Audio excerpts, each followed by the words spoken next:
আধাৰ কাৰ্ডৰ পৰা বঞ্চিত হৈ থকা লোকসকলৰ বাবে সুখবৰ। আধাৰ কাৰ্ডৰ পৰা বঞ্চিত হৈ থকা 9,35,682 গৰাকী লোকে এতিয়া লাভ কৰিব আধাৰ কাৰ্ড। 15 দিনৰ ভিতৰতে লাভ কৰিব আধাৰ।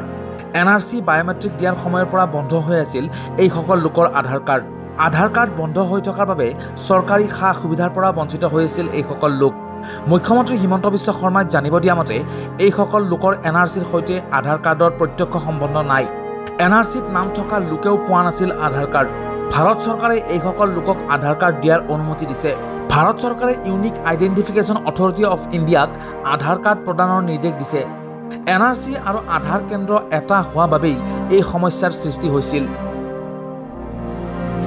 যে 9,35,682 জন ব্যক্তিৰ আধাৰ কাৰ্ড ভাৰত চৰকাৰে যদিও বায়োমেট্ৰিক সংগ্ৰহ কৰিছিলে কিন্তু আধাৰ কাৰ্ডসমূহ বিতৰণ কৰাটো বন্ধ কৰি ৰাখিছিলে। এই লোকসকল সেই লোকসকল আছিল যিসকলে ফেব্ৰুৱাৰী 2019 পৰা আগষ্ট 2024 এই সময়ছোৱাৰ ভিতৰত NRC বা আধাৰ কেন্দ্ৰসমূহত বায়োমেট্ৰিক দিবৰ বাবে তেওঁলোকে সেই কেন্দ্ৰসমূহলৈ গৈছিলে।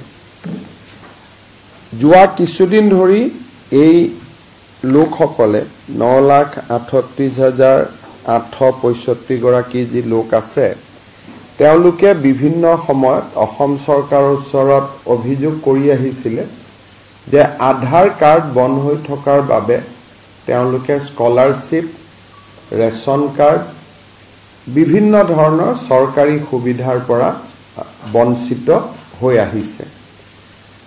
আৰু এই ব্যক্তিসকলৰ ভিতৰত বহুবিলাক এনেকুৱা ব্যক্তি আছে যিবিলাক ব্যক্তিৰ NRCৰ লগত কোনো সম্বন্ধ নাছিলে।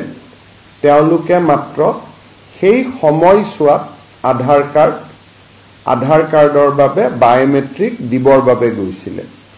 অৰ্থাৎ এই আধাৰ কাৰ্ড আৰু NRCৰ কোনো প্ৰত্যক্ষ সম্পৰ্ক নাছিলে। সম্পৰ্ক ইমানেই আছিলে যে সেই 4 মাহৰ সময়ছোৱাৰ ভিতৰত তেওঁলোকে বায়োমেট্ৰিক দিবৰ বাবে NRC বা আধাৰ সেৱা কেন্দ্ৰসমূহলৈ গৈছিলে আৰু তেতিয়া NRC আৰু আধাৰ সেৱা কেন্দ্ৰ একেটাই আছিলে, দুটা পৃথক পৃথক নাছিলে। এই বিষয়টোৰ ওপৰত অধ্যয়ন কৰিবলৈ আমি এখন কেবিনেট সাব কমিটি গঠন কৰিছিলোঁ। কেবিনেট সাব কমিটিখনে অসমৰ প্ৰায়বোৰ সদৌ অসম ছাত্ৰ সন্থাকে ধৰি সংগঠনসমূহৰ লগত আলাপ আলোচনা কৰিছিলে আৰু তেখেতসকলেও এটা ঐক্যমতত উপস্থিত হৈছিলে যে NRC আৰু আধাৰ কাৰ্ডৰ কোনো প্ৰত্যক্ষ সম্বন্ধ নাই আৰু সেই কাৰণে আধাৰ কাৰ্ডসমূহ যদি ভাৰত চৰকাৰে বিতৰণ কৰে তেতিয়াহ'লে কাৰো আপত্তি নাথাকিব। এই বিষয়টো আমি কেবিনেটলৈকে লৈ গৈছিলোঁ। কেবিনেট সাব কমিটিটোৰ যিটো ফাইণ্ডিংছ আছিলে তাক তেখেতসকলে কেবিনেটেও সমৰ্থন কৰিছিলে আৰু ভাৰত চৰকাৰৰ লগত এই বিষয়ে আমি যোৱা 2 বছৰ ধৰি যোগাযোগ কৰি আছিলোঁ যে আধাৰ কাৰ্ডখিনি খুলি দিব লাগে। মানুহৰ ৰেচন কাৰ্ডৰ পৰা স্কলাৰশ্বিপ বিভিন্ন ক্ষেত্ৰত অসুবিধা হৈছে। যোৱা 29/7/2024 তাৰিখে আমি অসম চৰকাৰে ভাৰত চৰকাৰে আমাক অনুৰোধ কৰে যে অসম চৰকাৰে এটা আনুষ্ঠানিকভাৱে ভাৰত চৰকাৰক গোটেই বিষয়টো জনাব লাগে। আমি ভাৰত চৰকাৰক 19/7/2024 এটা ফৰ্মেল প্ৰপ'জেল দিওঁ যে এই 9,35,682 জন ব্যক্তিৰ আধাৰ কাৰ্ডসমূহ মুকলি কৰি দিব লাগে। আমি দিয়া পত্ৰখনৰ ওপৰত ভাৰত চৰকাৰে সলিচিটৰ জেনেৰেল অফ ইণ্ডিয়াৰ পৰামৰ্শ লয় আৰু যোৱাকালি 27/8/2024 তাৰিখে ভাৰত চৰকাৰে UDI যি আমাৰ আধাৰ কাৰ্ডৰ যিটো অথৰিটি ইউনিক আইডেন্টিটি যেটো অথৰিটি আছে তেওঁলোকক নিৰ্দেশ দিছে যে অসমৰ বন্ধ হৈ থকা আধাৰ কাৰ্ডসমূহ মুকলি কৰি দিব লাগে আৰু যাৰ আধাৰ কাৰ্ডৰ যোন যোগ্য ব্যক্তি যাৰ পৰা আমি বায়োমেট্ৰিক্স এই সময়ত লৈছিলো এই 9,35,682 গৰাকী ব্যক্তিক আধাৰ কাৰ্ডসমূহ উভতাই দিব লাগে আৰু তেওঁলোকক আধাৰ কাৰ্ড লোৱাত যি বাধা আছিল সেই বাধা ভাৰত চৰকাৰে আনুষ্ঠানিকভাৱে প্ৰত্যাহাৰ কৰিছে ইয়াৰ ফলত এতিয়া অসমত এই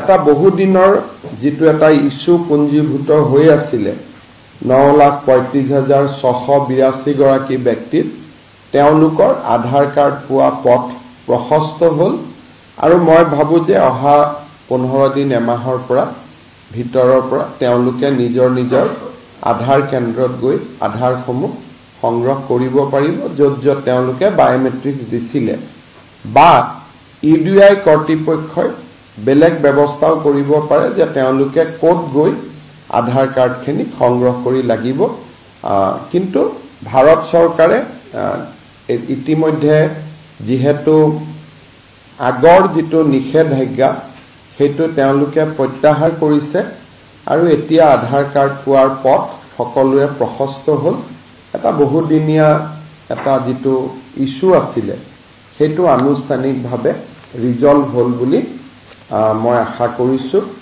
কেন্দ্ৰীয় গৃহমন্ত্ৰী ডাঙৰীয়াক এই বিষয়টো লৈ মই ব্যক্তিগতভাৱে সাক্ষাৎ কৰি মানুহখিনিৰ কথা বুজাইছিলো আৰু তেখেতেও বিশেষকৈ গোটেই বস্তুখিনি বুজি তেখেতে নিজে অনুমোদন দিয়ে যে আধাৰ কাৰ্ডসমূহ মানুহক ঘূৰাই দিব লাগে মই কেন্দ্ৰীয় গৃহমন্ত্ৰী অমিত শাহ ডাঙৰীয়াকো আনুষ্ঠানিকভাৱে অসম চৰকাৰৰ হৈ ধন্যবাদ জনাইছো যে বিষয়টো এটা নিষ্পত্তি হোৱা বাবে এই কথাটো কবৰ কাৰণে আপোনালোকক মই মাতিছিলো আৰু ভাৰত চৰকাৰৰ যিখন অফিচ মেমৰেণ্ডাম তাৰ কপি এটা আপোনালোকক আমি দি দিম যাতে আপোনালোকে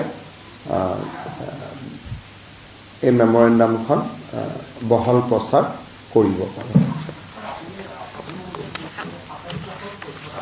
27 লাখ বুলি আমাৰো ধাৰণা আছিল পিছত যেতিয়া আমি আলাপ আলোচনা কৰিলো তেতিয়া আমি গম পালো যে সংখ্যাটো 27 লাখ নহয় 9,35,682 আমাৰো প্ৰথমতেতো আমি ধাৰণাৰ ওপৰতে চলি আছিলো যেতিয়া ভাল কৰি আলাপ আলোচনা হ'ল তেতিয়া ইউনিক আইডেন্টিটি অথৰিটি আমাক ক'লে যে আমি 27 লাখ জব্দ কৰি ৰাখা নাই আমি 9,35,000 হে জব্দ কৰি ৰাখিছো গতিকে সংখ্যাটো 9,35,682 that period was from February 2000 that month was थोड़ा बताइए 2024 February 2019 to August 2019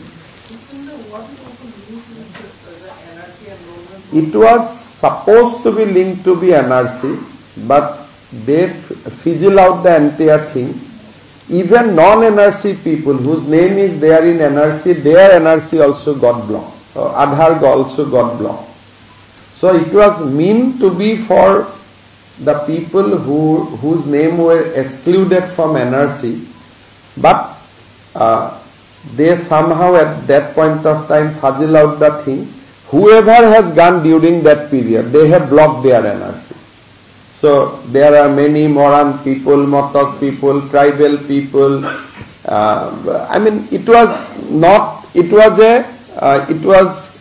universal landscape sobore bond hoy gol কোনো এটা জাতি নাই এটা সম্প্ৰদায় নাই জুনে সেই 5 মাহত আধাৰ কাৰ্ড লব গৈছে তাৰে আধাৰ কাৰ্ড বন্ধ হৈ গৈছিল একানে এতিয়া মই আপোনালোকক এটা সৰু উদাহৰণ দিব পাৰো যে ডিব্ৰুগড়ত 15,000 মানুহৰ আধাৰ কাৰ্ড ব্লক হৈ আছিল গোলাঘাটত 8,000 যাৰ লগত হয়তো কোনো এনআৰসি সম্পৰ্কই নাই শিৱসাগৰত 10,000 তেনেকুৱা ধৰণৰ মানে that landscape was everybody. আমি চাইছিলোঁ যে কোনোবা ৰিলিজিয়ন আছে নেকি, কোনোবা সম্প্ৰদায় নেকি. আমি পিছত দেখিলোঁ ইয়াত কোনো সম্প্ৰদায়ো নাছিলে.